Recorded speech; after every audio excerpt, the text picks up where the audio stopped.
Started. All right. The Subcommittee on Water, Wildlife, and Fisheries will come to order. Good morning, everyone. I want to welcome members, witnesses, and our guests in the audience today. Without objection, the chair is authorized to declare a recess of the subcommittee at any time. Under Committee Rule 4F, any oral opening statements at hearings are limited to the chair and the ranking member. I therefore ask unanimous consent that all other members' opening statements be made part of their hearing record if they are submitted in accordance with Committee Rule 3.0. Without objection, so ordered. I also ask unanimous consent that the Congressman from Alaska, Mr. Begich, the Congressman from Montana, Mr. Downing, and the Congressman from Arizona, Dr. Gosar, be allowed to participate in today's hearing. Without objection, so ordered. We are here today to consider 4 legislative measures: H.R. 3276, the Local Communities and Bird Habitat Stewardship Act of 2025, sponsored by Representative Dingell of Michigan; H.R. 6021, the Archie Kavanagh Migratory Bird Treaty Amendment Act, sponsored by Representative Begich of Alaska; H.R. 6568, Lower Yellowstone River Native Fish Conservation Act, sponsored by Representative Downing of Montana; and H.R. 7159, the Protecting Local Zoos Act of 2026, sponsored by Representative Gosar of Arizona. I now recognize myself for a 5-minute opening statement. Today, the Subcommittee on Water, Wildlife, and Fisheries will examine 4 bills. Our first bill, H.R. 7159, sponsored by Dr. Gosar, would address several concerns surrounding the implementation of the Big Cat Public Safety Act. Committee Republicans sounded the alarm on many of the issues addressed in Dr. Gosar's bill before the Big Cat Public Safety Act became law in 2022. The bill weaponized the Lacey Act, unnecessarily superseded state authority, and was written in a way that implementation caused major problems for law-abiding facilities dedicated to the care and conservation of big cats. Dr. Gosar's bipartisan bill makes targeted reforms to the underlying law that will not endanger the public or the conservation of big cats, but instead will address real concerns from those who deal with the law's repercussions on a daily basis. The second bill under consideration is H.R. 6021, sponsored by Congressman Begich, which provides greater certainty to Alaska Native communities by amending the Migratory Bird Treaty Act's treatment of Native Alaskan works of art that contain feathers or other non-edible bird parts. In 2012, Native Alaskan artist Archie Kavanagh was prosecuted for selling traditional artworks that contained feathers from several species protected under the MBTA. This unfortunate incident highlighted that something needed to be done to protect Native artists from being unjustly prosecuted. In 2017, at the urging of Native Alaskan communities in Congress, the U.S. Fish and Wildlife Service adopted regulations that allowed for the sale of Native Alaskan works of art that utilized parts from a limited number of species.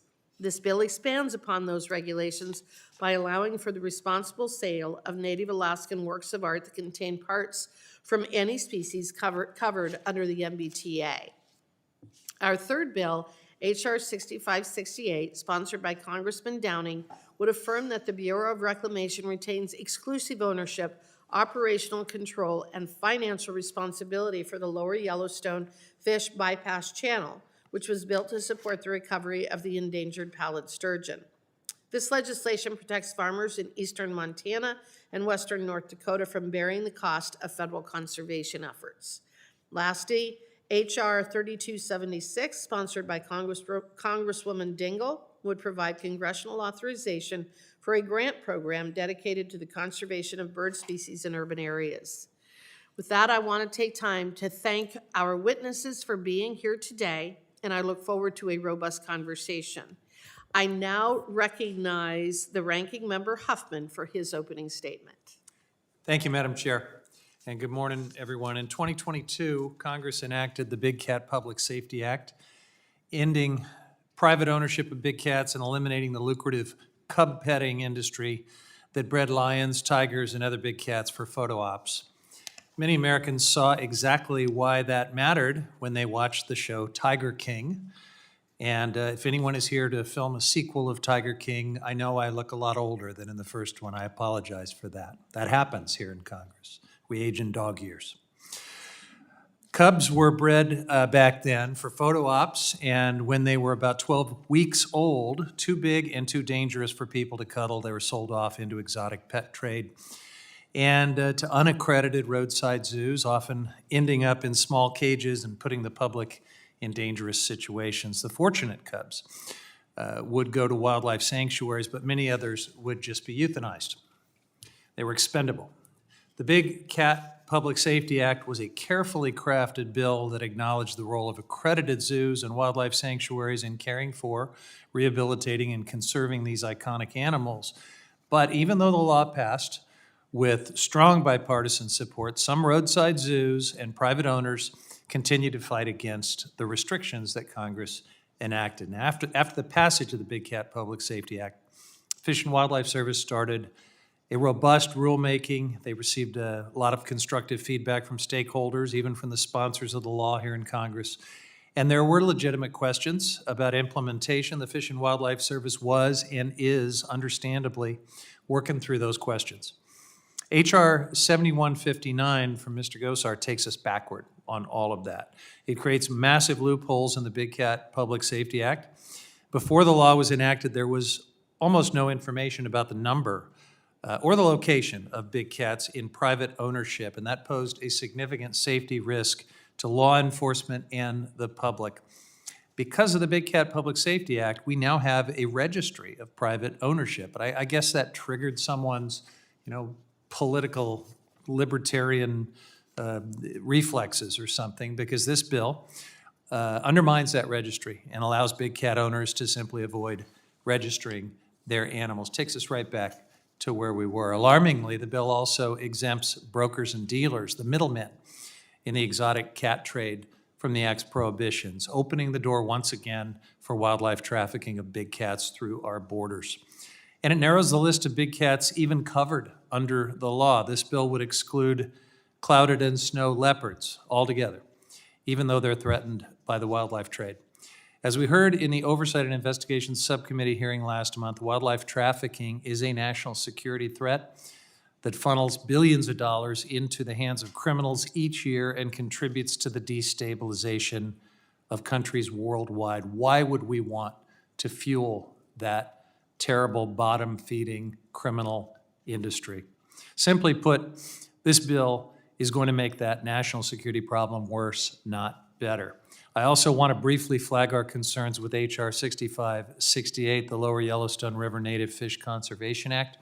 That bill pushes the costs of endangered species conservation onto American taxpayers instead of the end users of the Lower Yellowstone Irrigation Project. If the legislation moves forward, it's going to set a concerning precedent for other hydropower and irrigation projects across the West, leaving the American taxpayer holding the bag for mitigation costs associated with these projects without dedicated funding for recovery. Natural Resources Republicans talk about improving Endangered Species Act outcomes by ensuring robust collaboration and investment in species recovery, but this bill would actually disincentivize those collaborative efforts and reduce investments in the Lower Yellowstone River. So I hope we can work on some improvements there.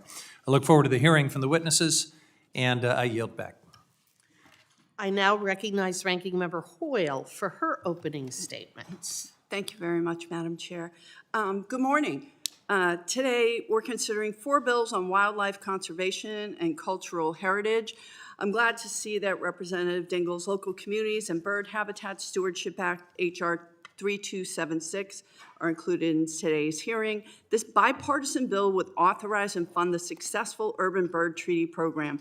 This collaborative program supports bird conservation and bird-related recreation in urban areas across the country. Thanks in part to the Urban Bird Treaty Program, the Oregon Bird Alliance has carried out local projects to restore floodplains, increase data collection, and reduce pollution. We've lost 3 billion birds since 1970, and it's only going to get worse if we don't invest in common sense, on-the-ground conservation projects. I'm hopeful we can advance H.R. 3276 with broad bipartisan support because we all care about good stewardship. I appreciate the goals of H.R. 6021, Representative Begich bill to support Alaska Native artists who use feathers from migratory birds. I also sincerely believe in respecting tribal sovereignty and the rights of tribes to carry forward their cultural traditions. I look forward to working together to make sure we have a bill that balances those needs while also including sensible guardrails for conservation and monitoring. I'm looking forward to working with you on this. I'm optimistic that the conversations between stakeholders and bill sponsors will provide a clear path forward that can work for everyone. Next on the agenda is Representative Downing's H.R. 6568 relating to the Lower Yellowstone project in Montana. In 1990, the Pallid sturgeon was listed under the ESA in large part due to the impacts of this dam and the connected canals. To address these threats to the species, BLM constructed the Lower Yellowstone Fish Bypass Channel. H.R. 6568 would exempt irrigators from contributing to the costs associated with the bypass channel. Now, I appreciate that water management is complex and can be challenging for local water users to pay into expensive federal projects. At the same time, we have a responsibility to work together to protect the endangered species. I have concerns that this bill doesn't live up to that standard. I look forward to hearing more about it today. As they say, whiskey's for drinking, water's for fighting, and these things are complicated. Just last month, the Oversight Committee held a hearing on wildlife trafficking that was overwhelmingly bipartisan.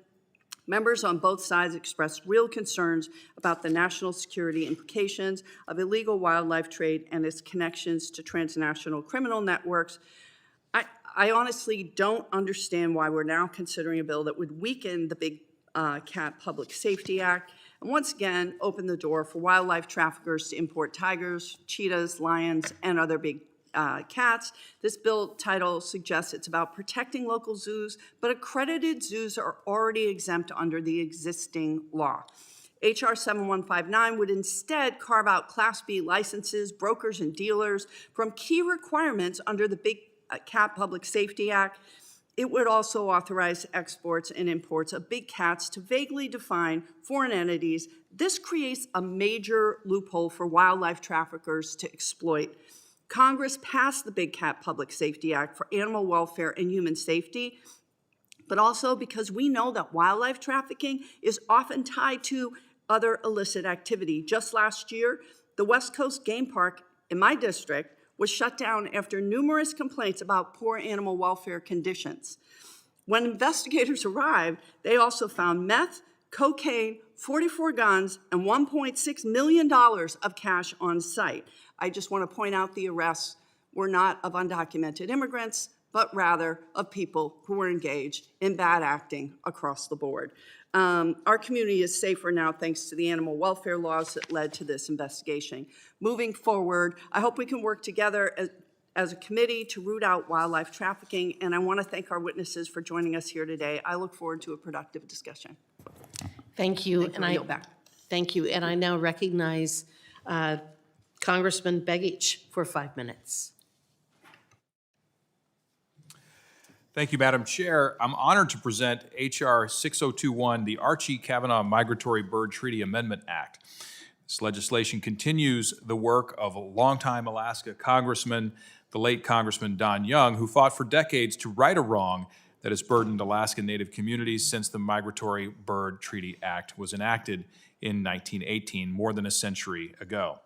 The original treaty was negotiated without any input from Alaska Natives, the very people who had been harvesting migratory birds and incorporating their feathers into cultural artwork for over 10,000 years. Federal law effectively criminalized traditions that predate the United States by millennia.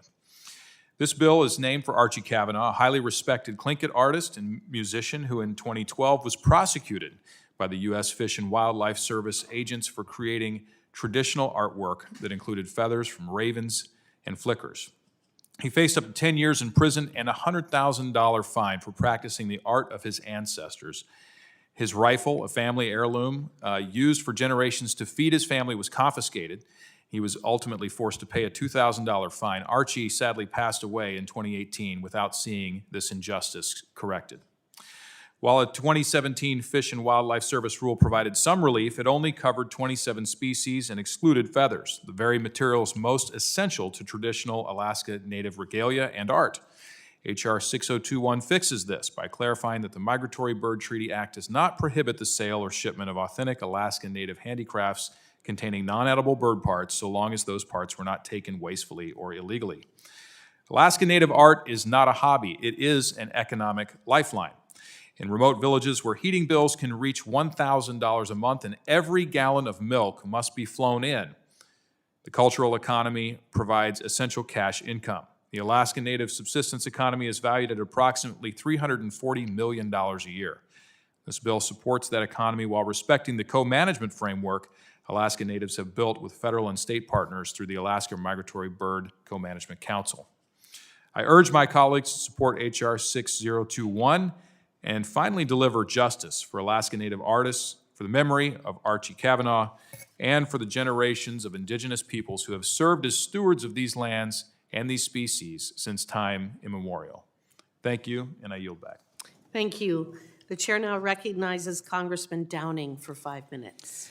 Thank you, Chairwoman Hageman and Ranking Member Hoyle, for holding this hearing today. Really appreciate it.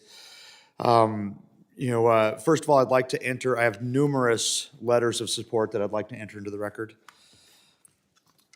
The Lower Yellowstone River Native Fish Conservation Act is a win-win for native fish populations, family farmers, and rural communities in eastern Montana and western North Dakota. By keeping the Lower Yellowstone Fish Bypass Channel federally funded, my bill maintains conservation practices and supports the rural agricultural community. The Lower Yellowstone Irrigation Project was created under the 1902 Reclamation Act as a single-purpose irrigation project.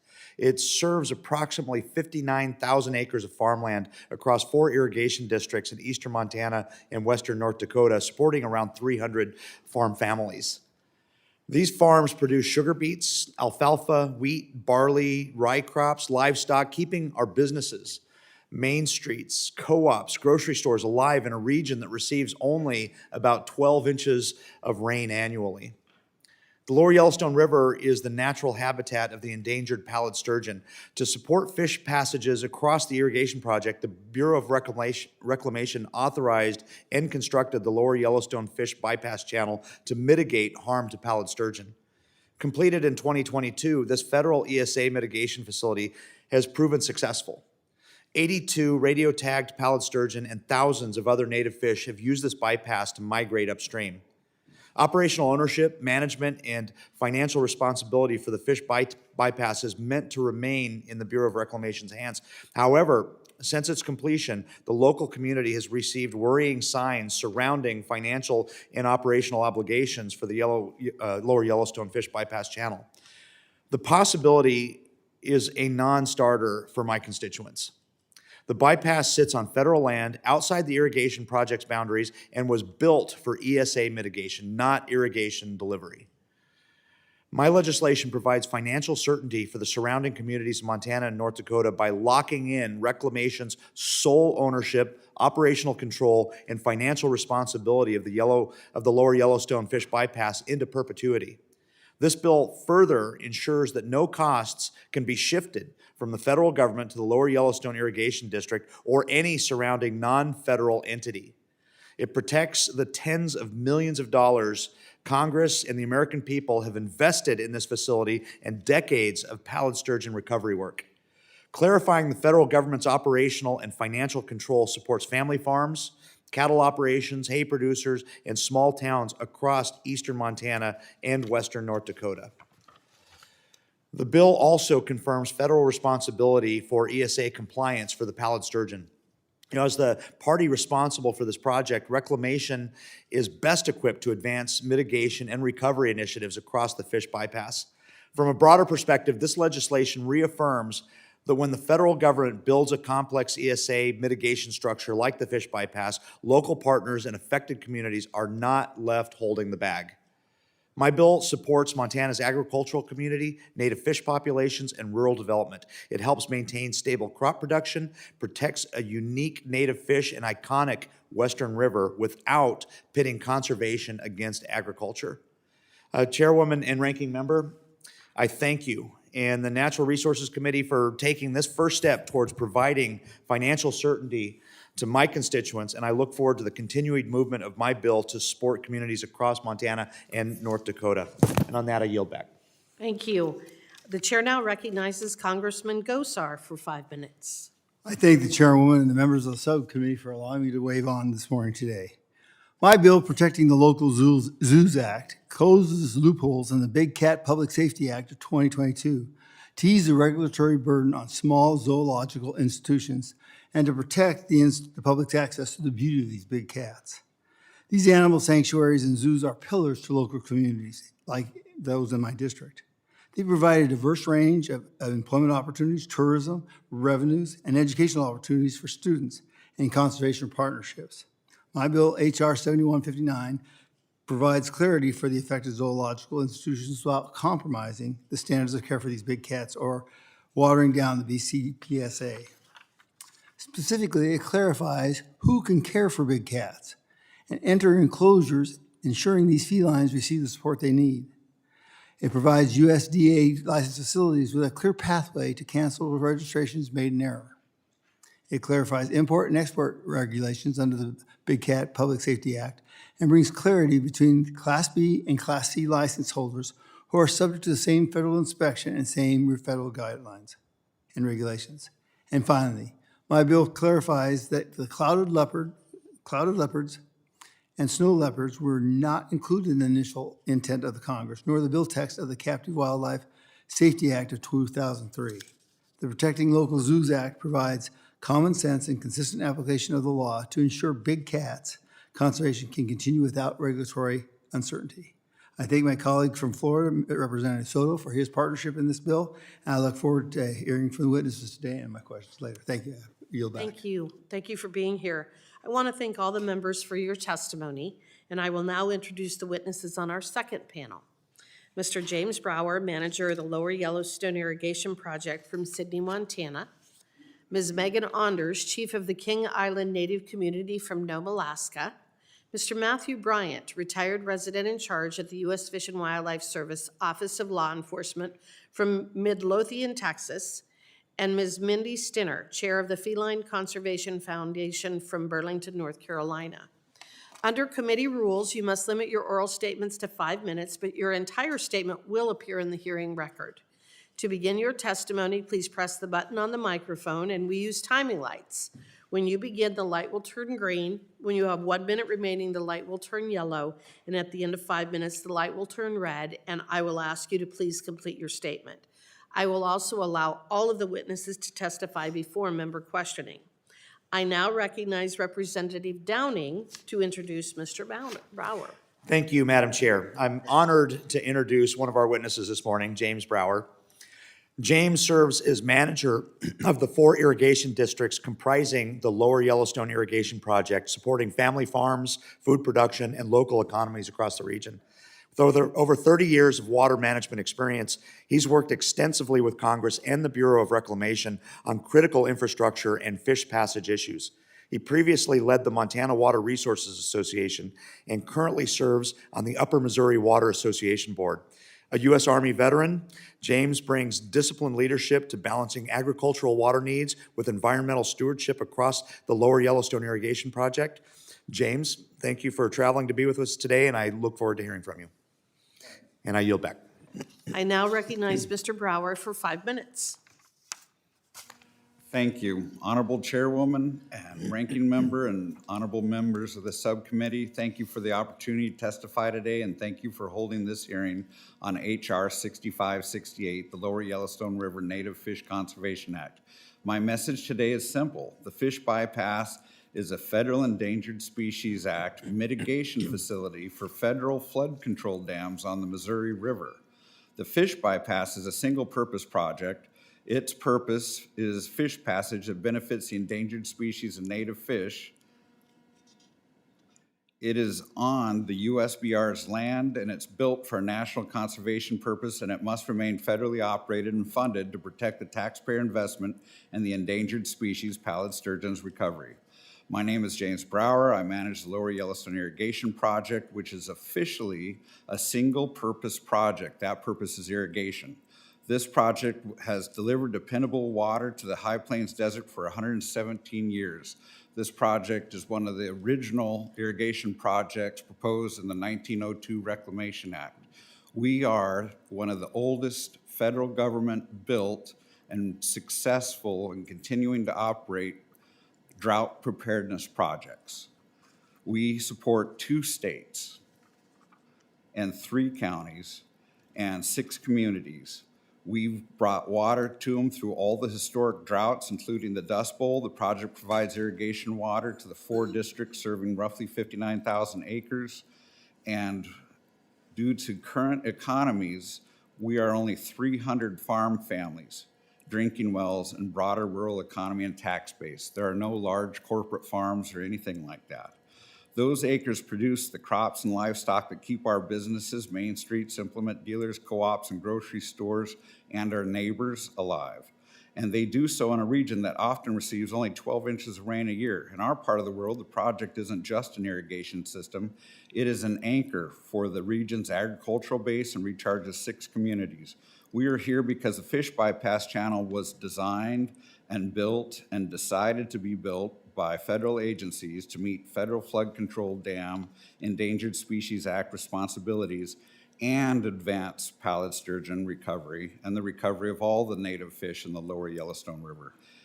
And it should remain a federal responsibility to operate and maintain, because the federal agencies never got an agreement, a memorandum of understanding, or a contract that said that the irrigation districts would O&M this federal fish bypass, which an average cost of the fish bypass maintenance has been $1 million a year, and it's only been open 4 years. HR 6568 does something straightforward and necessary. It reaffirms that the BOR retains ownership, operational control, and financial responsibility for the federal fish bypass channel. The Bureau of Reclamation chose to keep and be the owners of this fish bypass, but a 100-year-old regulation says that for a single-purpose project, the beneficiary of the project must pay 100% of the O&M. But our purpose is irrigation. This is not endangered species.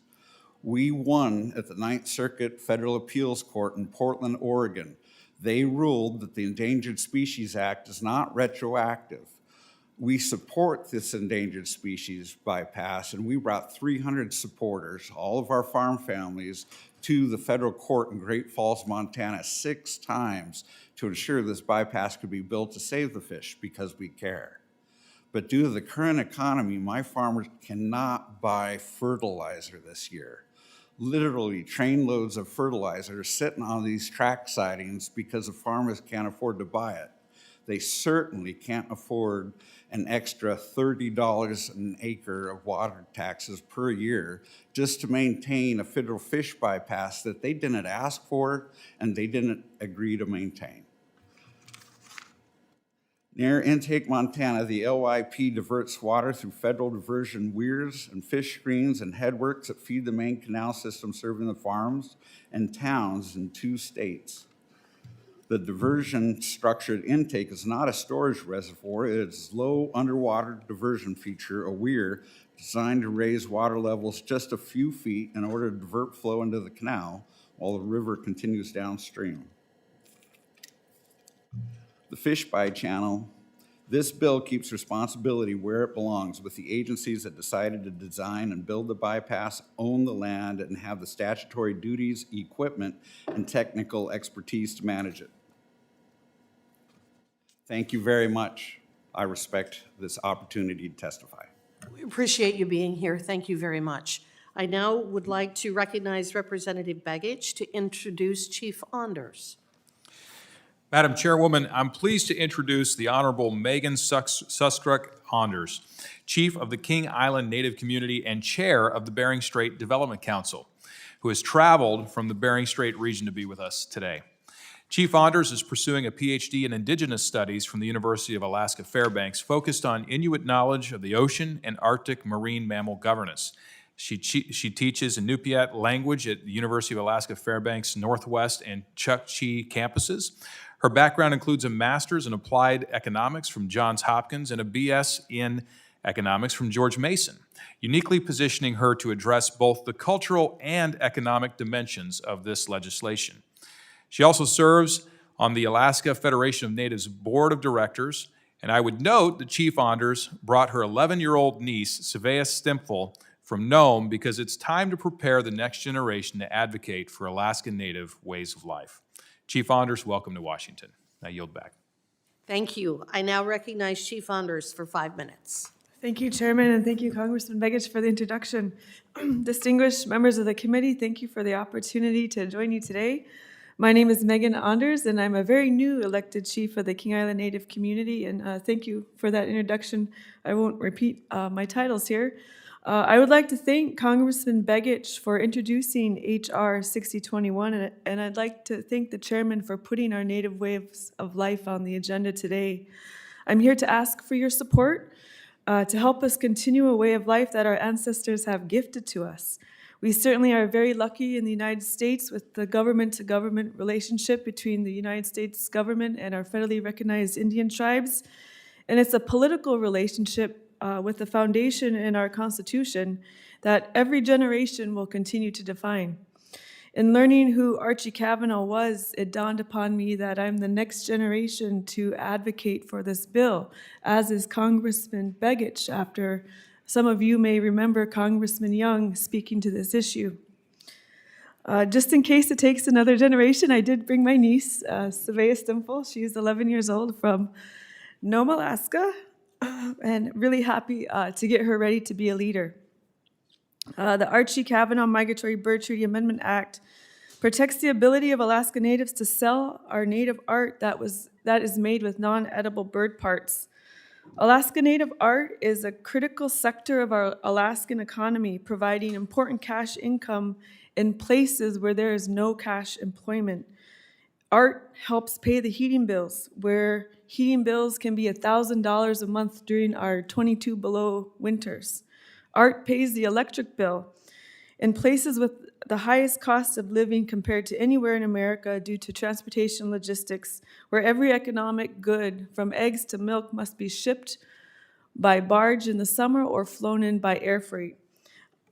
This bill is not only about protecting our culture, but also about justice for Archie, as he highlighted how laws enacted without our consultation or inclusion outlawed Indigenous ways of life.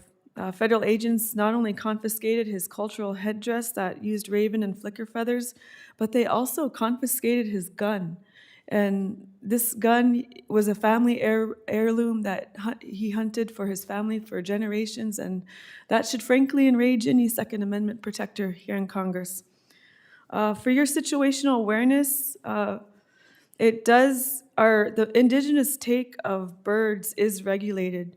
We have a seat at the table in the co-management of species through the Alaska Migratory Bird Co-Management Council. The AMBCC is composed of federal, state, and 12 regional Alaska Native co-management councils. My tribe has a seat at the table in the Bering Strait Norton Sound Migratory Bird Co-Management Council, along with 19 other tribes in my region. The council monitors bird populations, reviews research and habitat protection measures, as well as establishes harvest regulations. In closing, I want to thank you for the opportunity to share with you a way of life that is uniquely American, a way of life that belongs to this place, this land. The bill is about our Native economy, our ways of living in relationship with the land, the ocean, the birds, fish, caribou, and marine mammals are an essential pillar to the Alaskan economy of hunting, fishing, and selling our cultural art. This bill preserves our unique cultural identity and expression of respect and spirituality. Another related bill that I would urge this committee consider is the Artists Act, and this is an act that has been passed by the Senate, and it protects our walrus ivory carvers, another critical element of our cultural economy. And if there's any member that would like to hear one of our subsistence hunters make very unique all of our migratory bird sounds, I did bring an audio recording during the question and answer. Thank you. Thank you. I had the opportunity to visit your beautiful state in August with Representative Begich, and it truly is a magnificent place to visit, and picked up some of your beautiful artwork as well. I now recognize Mr. Bryant for 5 minutes. Chairwoman Hageman, Ranking Member Hoyle, and members of the subcommittee, thank you for the opportunity to provide testimony concerning the Protecting Local Zoos Act, H.R. 7159. My name is Matt Bryant. I'm a veteran of the United States Air Force. I served in the Gulf War, and I've worked in federal law enforcement for 38 years. 30 of those years I served with the U.S. Fish and Wildlife Service. During my time with the service, I was involved with hundreds of wildlife criminal investigations. I saw firsthand the harm that wildlife trade and the absence of meaningful oversight causes to animal and people alike. In the case of captive felids, the Big Cat Public Safety Act marked a monumental step forward in meaningful protection for wildlife and communities. Now H.R. 71 threatens both. Among the high-profile cases that I managed was a 5-year investigation many know as Tiger King. The owner, Joseph Maldonado Passage, also known as Joe Exotic, along with several other people, were heavily involved in the U.S. captive big cat trade. These unscrupulous breeders and dealers profited by exploiting imperiled species with no regard for the animal's suffering or even death that they were not generating revenue. They took advantage of gaps in the U.S. law the Big Cat Public Safety Act helped to close, and which the misleadingly named Protecting Local Zoos Act aims to reopen. Joe Exotic and his counterparts operated cub petting displays, charging customers to play and take photos with young felids, an enterprise that could generate hundreds of dollars per hour per cub. Indeed, one source revealed to me that a display featuring 3 cubs could easily bring in $5,000 per day during a tourist season. To remain profitable, such ventures required a constant stream of new cubs and, accordingly, incessant breeding. It is hard to overstate the underlying cruelty behind this. Cubs were typically torn from their mothers just after birth, a painful and distressing experience for both, and makeshift weapons like water hoses, fire extinguishers, and sticks were used to force the mother away from the newborn. Sticks and rakes were often used to then grab the cub to pull it to the edge of the enclosure and out of her reach so it could be handed over to customers soon thereafter as a use for a photo op. Of course, cubs grew and rapidly aged out of profitability in a matter of months, so this business model necessitated a cycle of speed breeding, painful mother-cub separation, and disposal of young felines. Underfeeding and records falsification were used to extend a cub's shelf life, but they merely displayed the inevitable. Options were then to sell the cats, often to traveling shows, other exotic animal breeders, or to the public, or to pet collectors, or to simply kill them. As my investigation revealed, such killings were brutal and sadly common. The animals could also be sold to individuals engaged in criminal activity beyond wildlife trafficking. I have video and audio recording of murder-for-hire plots being funded through the illegal sale of felids. I have recorded conversations of captive feline dealers planning arson, and I have learned of ties to animal fighting, smuggling, organized crime, money laundering, and tax evasion. Despite documented connections to animal cruelty, exotic pet trade, and crime, H.R. 7159 could reopen the cub petting industry. It would expand the list of individuals who may be allowed to handle captive big cats to include an owner, executive, or volunteer. This seemingly minor change could create a huge loophole in the BCPSA's prohibition against public contact, as a cub petting exhibitor could simply designate all customers as volunteers. Exacerbating this problem, 7159 would expand the exemption for Class C license exhibitors to include Class B licensees, allowing a broad category of unqualified middlemen to possess dangerous, imperiled big cats. Reducing oversight while expanding participation in the dangerous big cat trade would harm animals and the public. Only those who stand to profit from exploiting these iconic animals stand to benefit from dismantling the BCPSA. Accordingly, I respectfully ask that the members of this subcommittee join me in opposing H.R. 7159. Thank you. The chair now recognizes Ms. Stinner for 5 minutes. Chairman Hageman, buttons. Chairman Hageman and Ranking Member Hoyle, thank you very much for inviting me today. My name is Mindy Stenner. I'm the chair of the Feline Conservation Foundation. I have 35 years of experience working directly with big cats of every species except cheetah. I'm also the executive director and co-founder of the Animal Park at the Conservators Center and the government affairs liaison for members for the Zoological Association of America. Today, I represent the Feline Conservation Foundation, the FCF. The FCF is a national 501c3 nonprofit organization dedicated to advancing wild feline conservation through strategic partnerships, collaboration, and innovation. We envision a world where conservation projects are robustly supported, leading to thriving populations and preserved natural habitats. By providing exceptional welfare for animals in human care and by educating the people responsible for them. We create meaningful experiences that inspire everyone who encounters these animals to support their species and their natural environment. On behalf of the FCF, I thank you for the opportunity to provide testimony today regarding H.R. 7159, the Protecting Local Zoos Act. The FCF strongly supports this bipartisan legislation, which provides necessary and practical clarifications to the Big Cat Public Safety Act, ensuring that animal welfare and conservation efforts can continue effectively without unintended regulatory burdens. I would especially like to thank Mr. Gosar for introducing H.R. 7159 and Congressman Soto for making this bill initially bipartisan. This bill will include an exemption for duly trained volunteers. Volunteers are duly trained and documented if they've had significant experience. And if that isn't adequately addressed in this bill, then I suspect that could be an interesting conversation. No one has an interest in restoring big cat cub petting.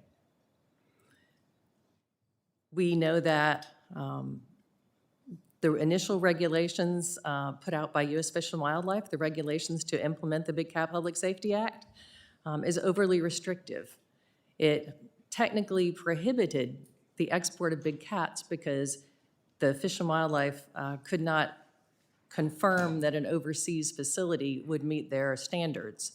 However, on April 4th, 2024, Senator Blumenthal, Mr. Quigley, and other distinguished members sent a letter to Fish and Wildlife Service specifically indicating that it was not the intent of the bill to prohibit exports. Import has been and remains legal where it's permitted by Fish and Wildlife Service and by international law. Sanctuaries, which are not required to be USDA licensed at all, are some of the largest importers of big cats in the United States. We are asking for a registration correction mechanism. The initial guidance surrounding who needed to register for an exemption under the Big Cat Public Safety Act was confusing, and some facilities registered who were already exempted. This includes some major zoos and some sanctuaries.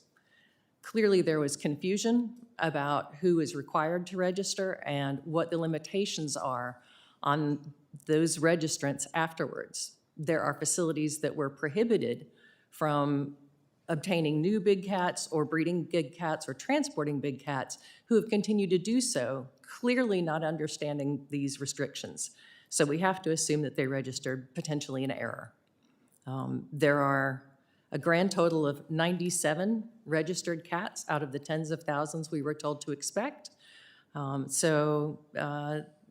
We can assume that if half of those already belong to facilities that are exempt, that's a very small number left over. Class B and C licenses are assigned based on where your funding comes from and not based on whether you're open to the public. So there are Class B facilities that are already open to the public. And that does mean that there is regulation over both of them that is very similar. Mr. Bryant is correct that in the absence of oversight, abuses may occur. It's very important to understand that out of the Tiger King, not one single facility remains owned and operated in the United States by any of those individuals. Not one, because their behaviors were already illegal and they were prosecuted for it. Thank you for your time. I want to thank all of you for being here, some of you traveling quite a distance to arrive. I appreciate the testimony that you've provided. I'm now going to recognize members for 5 minutes each for questioning, and I'm going to begin with myself. Mr. Brower, I'm going to begin with you. In your testimony, you mentioned that the Lower Yellowstone Fish Bypass Channel requires consistent and thorough maintenance to prevent damage from ice, erosion, and other natural forces. What is the current state of repair of the bypass channel, and what is Reclamation's plan to ensure the structure remains functional? Thank you, Madam Chairwoman. The Bureau of Reclamation has spent more than $2 million per year fixing it every year. Within the first 100 days of it being open, it lost 145,000 cubic yards of erosion. To add insult to injury, the irrigation districts explained to the Corps of Engineers and the Bureau of Reclamation, the Corps helped them design it and build it, that they needed to riprap in there because of the severe sandy soils of that island. We even showed them pictures of our own irrigation canal, which is about a 1/6 version of the same thing, and how it had widened out and shallowed out. And the biologist always said that the fish required depth and fast velocities, and erosion gets rid of that. That is the concern, that it needs to be maintained. So the Bureau has an 8-year adaptive management. They're over halfway through that, in which they are maintaining it because they got resistance from the districts. But at the end of that 8 years, the regulation requires them to hand it to us, the irrigation districts, which would be paid by 300 farm families who Okay. can't pay it. Was it poorly designed and constructed? Is that what your testimony is? Well, the Corps of Engineers did not take new geological test holes in the island. They reused 3 test holes that they took when the plan to recover the pallid sturgeon was building a giant rock ramp in the Yellowstone River. And then they went to the bypass where you dig through this. If you were to build the retirement building in the city of Glendive, they make you do geological test holes. But the Corps chose to do their own, and the biologists, were pushing that they wanted less riprap because fish don't like riprap, in their words. But they saved a couple $1 million by not buying riprap, but now they've spent $8 million and they've only repaired about 60% of the erosion so far. So it sounds like they broke it, and they're going to eventually ask you to fix it. Exactly, Mrs. Chairman. All right, I'd like to turn to Chief Onders.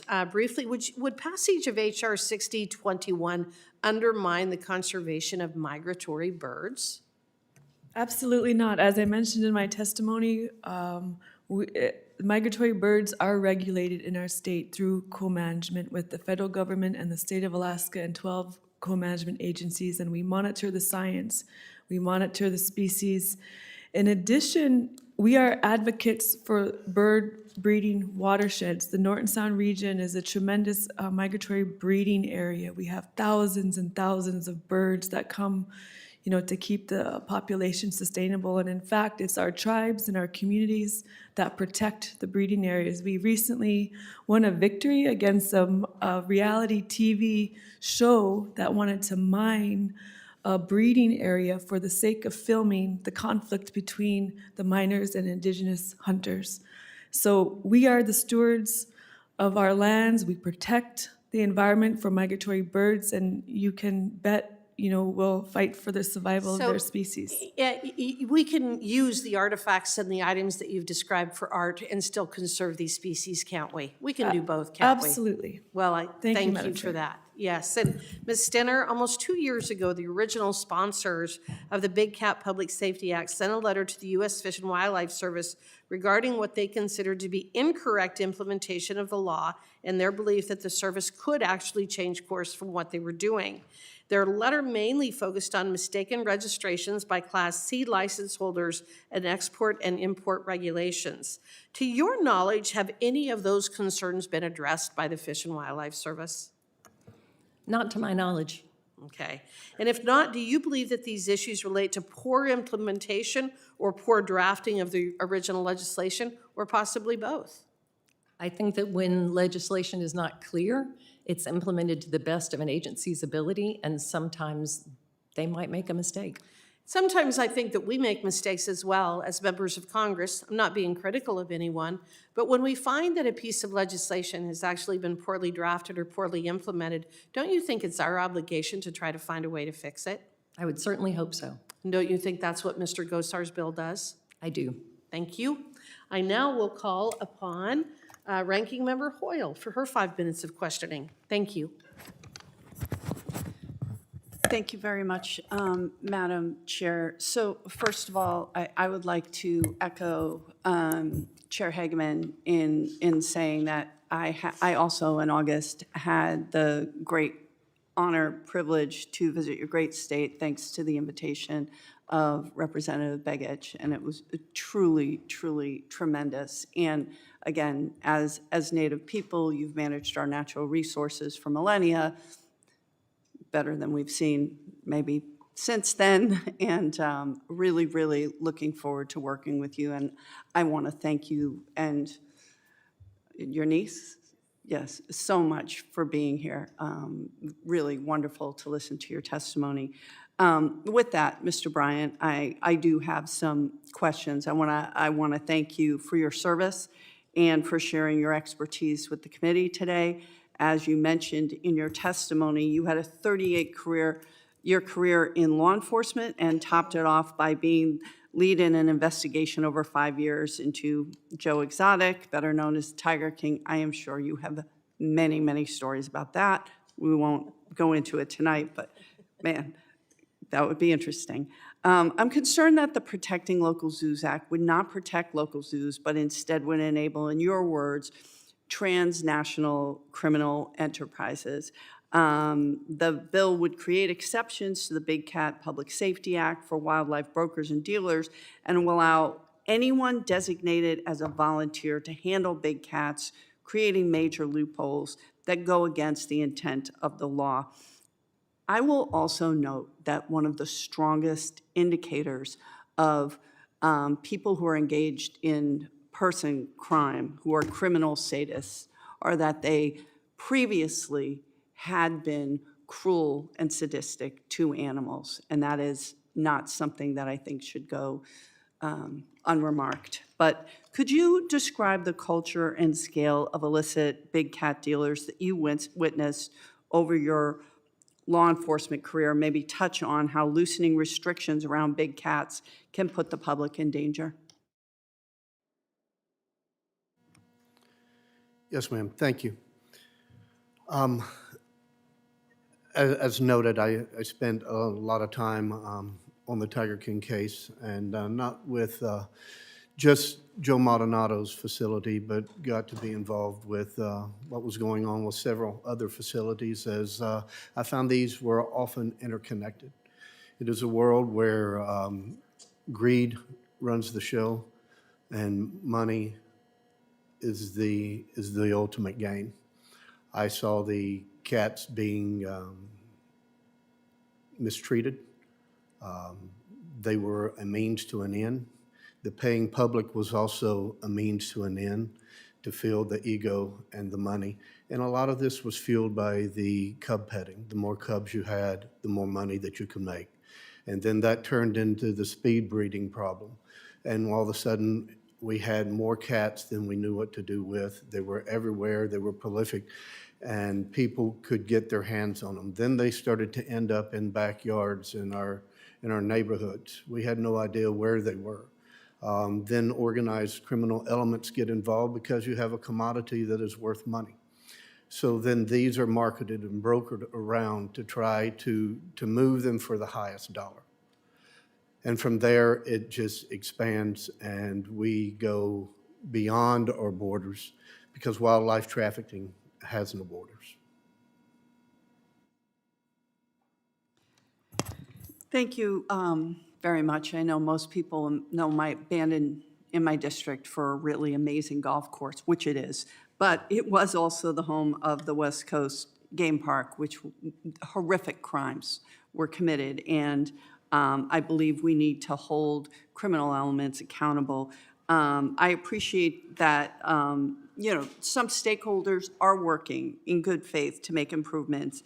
And hopefully we can solve the issues that you're facing, Ms. Sterner, through the ongoing rulemaking process. I don't have time, but I want to thank everyone for being here. This has been some fascinating testimony.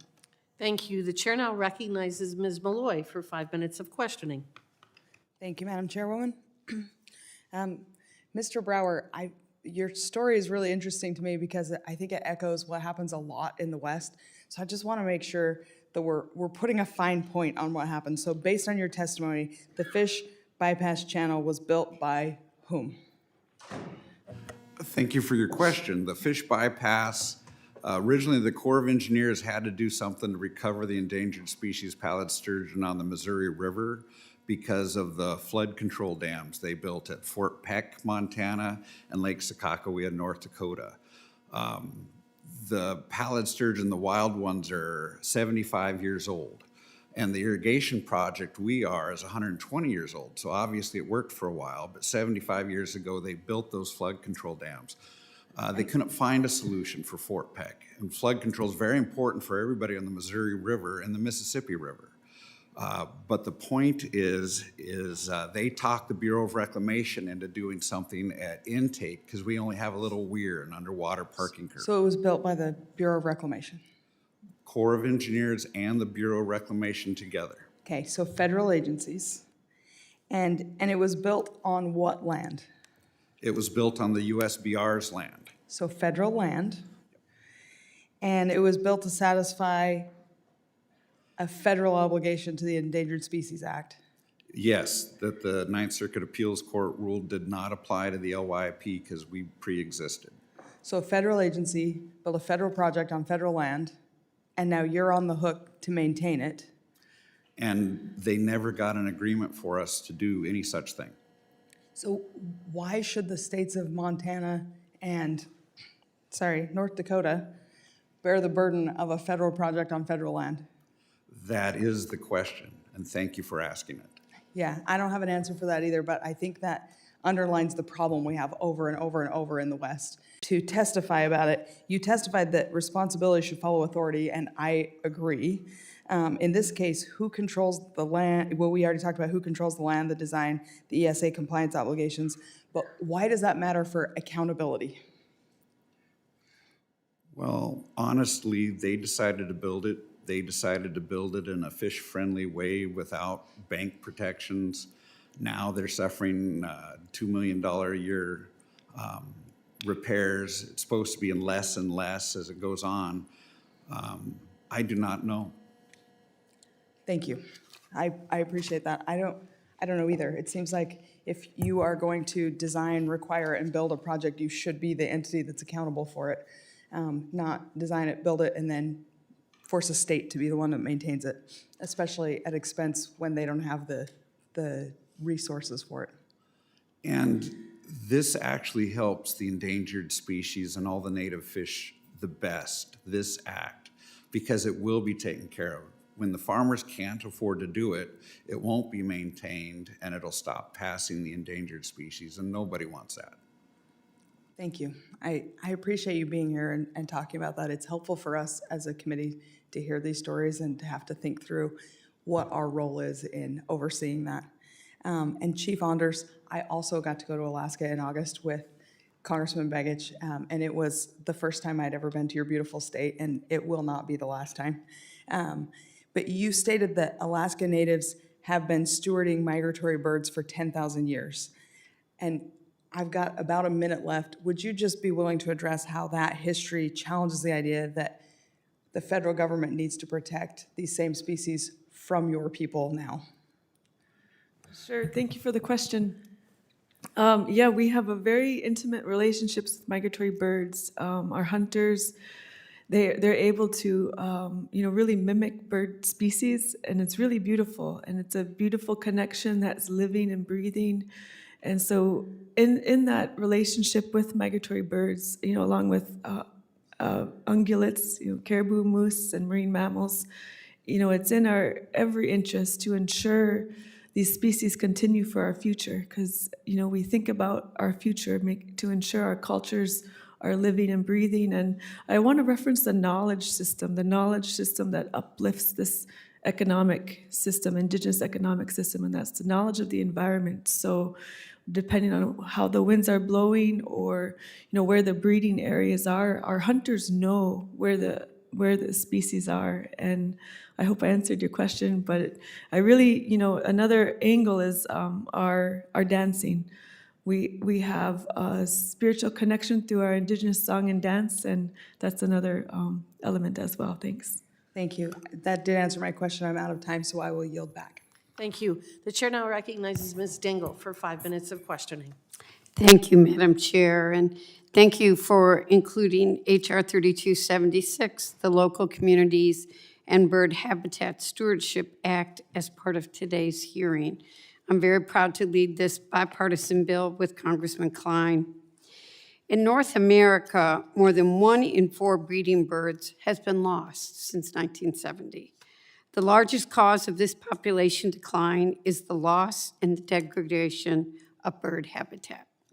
Restoring bird habitats in rural and urban parks and greenways can make a real difference in conserving bird populations for future generations.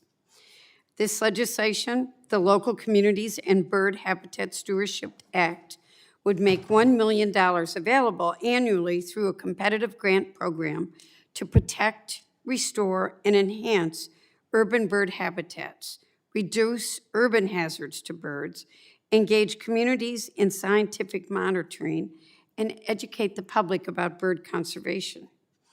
This will expand the reach of the current Urban Bird Treaty Grant Program, which partners with 31 cities, and will give the program dedicated statutory authorization and funding. This bill has received support from the conservationists and sportsmen alike. It's endorsed by the National Audubon Society, the National Wildlife Federation, the American Bird Conservancy, and Ducks Unlimited. And I welcome all of my colleagues to join me. But now I'd like to turn my attention to our witnesses. And I listened to my colleagues. I did not go to Alaska with Chief Anders when they went last year, but I was married to a great man who I often tell the chairwoman I wish she could have known, we even had a discussion about who shot more on a work day, et cetera. No, I shouldn't say that. But he was very great friends with Don Young, and he loved Alaska and served on the Migratory Bird Commission for a very, very long time. But Chief Anders, can you tell us why we should be protecting bird habitats and why? Yes, absolutely. Our migratory bird species are essential not only to, biodiversity of species on our planet, but also our cultural survival. Our bird hunters every spring, hunt geese, loons, thousands and thousands of migratory birds, and our communities, our tribes, we protect the habitat of their breeding ground. I mean, these habitats are under threat. They're under threat of mining reality TV shows that, we recently won a victory in our region with the Army Corps of Engineers to protect an essential habitat of migratory bird species. So, it's an ongoing battle, and I imagine my niece will have to face protecting bird habitat in the future. It's a beautiful cultural relationship. When we dance our eagle wolf dance, we use eagle feathers that are on our head, and that headdress, it really signifies how we honor the living and breathing spirituality of our bird relatives. Thank you. I know your niece does. It's an obligation we pass on to each generation. Chief Anders, how important is community involvement in bird conservation? It's essential, especially for co-management in Alaska. And I'll just put a plug in that if we're going to successfully co-manage these species, there needs to be federal funding for Alaska Native co-management boards. Co-management is essential in that, you have populations who are in a living relationship with these species helping to manage the birds, meaning, it's our hunters who are managing the species. And the closer you are to those who are hunting or living in relationship, the better the regulation is, the better the management is. So it's an essential framework between federal scientists, the federal agencies, and our co-management agencies. I'll stop after the notion that if this bill does pass Congress, this battle is not over yet. This bill directs the Secretary of Interior and the Secretary of State to then go into bilateral negotiations with Japan to ensure that all 92 bird species that we do subsistence harvest, that we're able to utilize bird feathers in our art economy. So this is one step in a very long road ahead that preserves our way of life after, 100 years. So it's essential that we prepare every generation. Thank you. Thank you, Chief. I'm going to have to yield back, but I think we're all committed to working with you. I yield back, Madam Chair. Thank you. And the chair now recognizes Representative McDowell for 5 minutes of question. Thank you, Madam Chairwoman, and thank you to the witnesses for being here today to testify. One of Congress's most important responsibilities is to write the law clearly and narrowly so that the American people are governed by elected representatives and not by unelected bureaucrats. And when statutes are written in a way that is vague, agencies tend to fill in the gaps. And too often, that leads to overreach, confusion, higher costs for families, small businesses, tribes, and local communities. Clear congressional direction matters, and making laws easier to follow, easier to enforce, and that are far less expensive to comply with matters. When guidance is straightforward, people can actually spend their time growing their businesses and serving their communities and creating jobs, instead of hiring lawyers and consultants just to figure out what the government actually expects of them. The bills presented here today by my colleagues demonstrate the importance of mitigating government overreach. And limiting that government overreach also means that we recognize the real differences between individuals, small businesses, nonprofits, and tribal governments, because a one-size-fits-all regulation does not work. When Congress provides clear distinctions in statute, we prevent agencies from lumping everyone together under massive regulatory frameworks that were never designed for them. The American people deserve a government that is transparent, predictable, and limited. And by providing simple, clear direction in law, we can protect against overreach, we can improve efficiency, and we can ensure that our policies serve the people that they're actually meant to help. Chief Anders, I thank you for your comments. As a avid sportsman and someone that loves waterfowl hunting as much as anything, I appreciate what you're doing, what you're saying, so thank you. But today, I want to focus my line of questions on Representative Gosar's bill, the Protecting Local Zoos Act of 2026. So, Ms. Stenner, first off, thank you for traveling up from North Carolina, as I did. You know as well as I that the weather was not great, so thank you for braving that to get here today. But can you answer, how has the Big Cat Public Safety Act impacted your foundation? And how can conservationists balance conservation efforts with common sense safety regulations? Thank you for the question. It has impacted the members of the Feline Conservation Foundation because many of our members are smaller facilities that are not government funded and that don't exist in large metropolitan areas.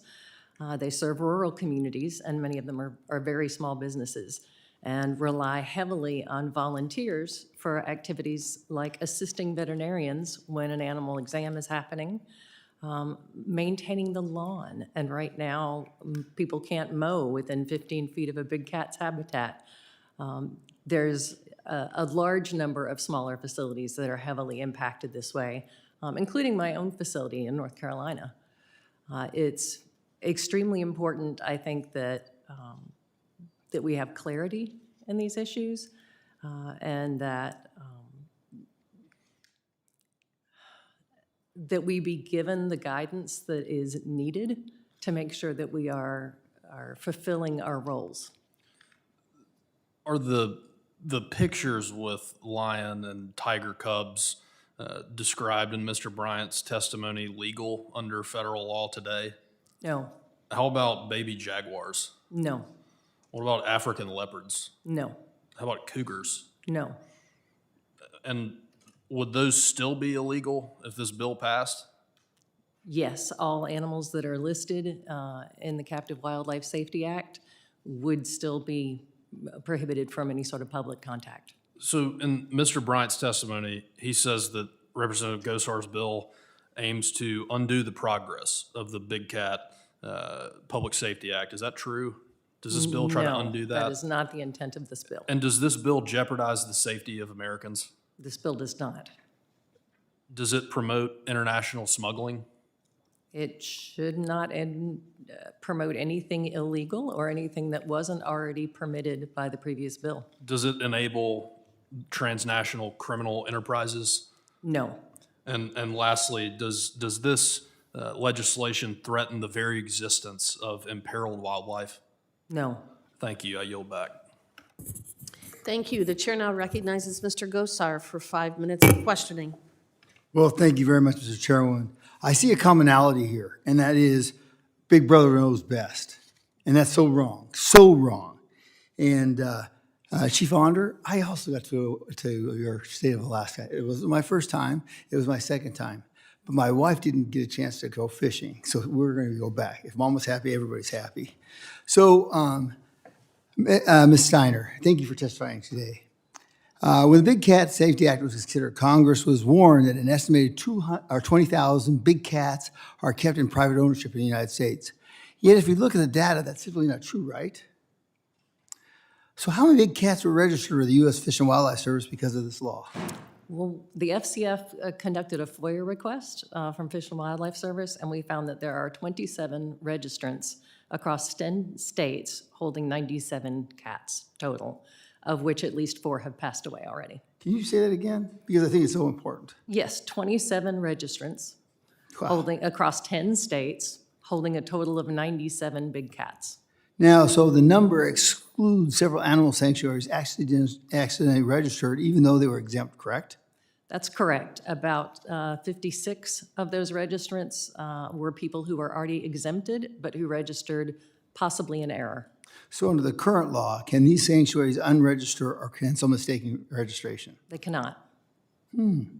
So how can this be? The gentleman to your right has said that the sky is falling and that this experience will just speeds up. How do you see that? I think that there's nothing in this bill that would allow activity that's currently criminal to continue. Wow. Let's see. Mr. Brower. Yes, sir. You know a former congressman from Montana, and he gave you a nice call this weekend. Once again, to reiterate my the individual from Utah that I addressed you, the federal government built it wrong, and they knew they did it wrong, and yet they want to pass it off to the private sector. Is that right? Exactly. They want to pass it to the irrigation districts who told them that this erosion would happen if they didn't use bank protection. Wow. That's pretty incredible. So that Big Brother's not always right, are they? I don't want to be the one that says that. Well, I will. So, I mean, they're not always right, you know? And we ought to be doing this together, okay? And one of the things I see in legislation that's wrong, okay, is that we ought to have sunsets and sunrise clauses in here because everything changes. So we need to adapt more fully to the application of the law and empower locals to be more participant, like the gentlelady to your left, right? Yes. Would you agree, Ms. Stinner, to that cause? Yeah, I find it over and over again that only Big Brother knows right, and that's wrong. Okay, a lot of times they get some things right, but it ought to be a collaboration between peoples, the government and its people that have vast interests, okay? And I find it very interesting that Ms. Brower, right? No, Ms. Onder, that your expertise is kind of belittled by the government, aren't they? Because you don't know what's right for birds, right? Congressman, I truly believe in, the economic freedom that is the foundation of our country, and it amazes me the amount of regulation down to every little detail, even the use of bird feathers, is that, we have to contend with. If, you can imagine going to the grocery store and it being regulated. That's the amount of regulation. Thank you. Well, you hit it on the nail on the head. There's so many regulations to the minutia that we sometimes lose sight of the big picture. And I think that's what Ms. Stinner would also say. Would you agree? Yes. I think of the little zoo in my neighborhood, in my district, and it's over in Glendale. They're fabulous stewards of the big cats, and they want to have that expertise and that environment to show kids of our future generations and to be part of the current generation. So with that, gentlelady, I would also like to enter into the record for unanimous consent, 2 letters of support from the Zoological Association of America and the Feline Conservation Foundation. Without objection, so ordered. Thank you. I yield back.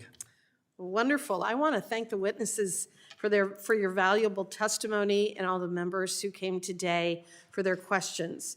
The members of the committee may have some additional questions for the witness, and we will ask you to respond to those in writing. Under Committee Rule 3, members of the committee must submit such questions to the subcommittee clerk by 5 p.m. Eastern on Monday, February 9th. The hearing record will be held open for 10 business days for these responses. And if there is no further business, without objection, the subcommittee stands adjourned. Thank you.